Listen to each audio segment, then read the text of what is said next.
When I was 15 years old, I began having a recurring dream. In it, I am walking alone across Arctic tundra. It is summer, late in the evening. The grass is treeless and tawny, and I can see for miles. I can see that there is no one else there, sense that there never has been anyone before, and that there may never be again. In the morning, I'd awake with a weird affinity for the place, the way one might for a person. To be in its company, to be the one privileged soul to realize its rewards. Warmth when there should be cold, sunlight when there should be darkness, beauty when there should be barrenness. It was with much excitement then, and a full 20 years later, that I paddled north out of Alaska's Brooks Range and onto the Arctic coastal plain, the 65-mile-wide, 500-mile-long stretch of tundra that buffered those mountains from the Arctic Ocean. Dappled with flowers and braided by rivers, the plain is the ecologic heart of the Arctic National Wildlife Refuge, what U.S. Secretary of the Interior Bruce Babbitt once called the American Serengeti.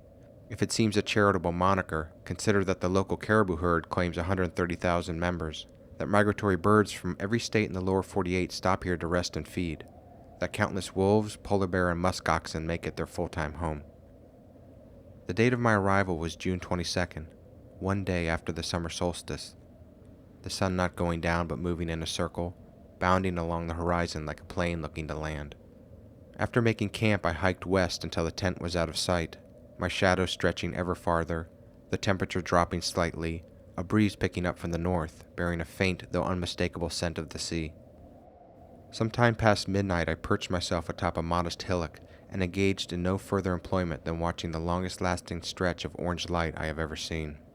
When the sun reached its nadir, which brought the lowest temperature of the day, a silver band of fog developed rapidly over a distant river, the band as sheer and dense as a piece of pipe, and an hour later evaporated. Caribou speed-walked across the plain, their hides scarred and nappy, though otherwise there was little movement. I headed back to camp. Along the way I paused to examine little rainbows at my feet, oil percolating to the boggy surface.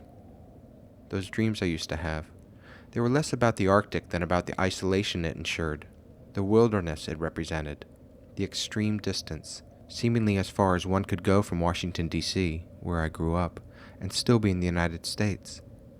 This was an American wilderness, the American wilderness, one with which I was affiliated, for which I felt a patriotic devotion, a fidelity.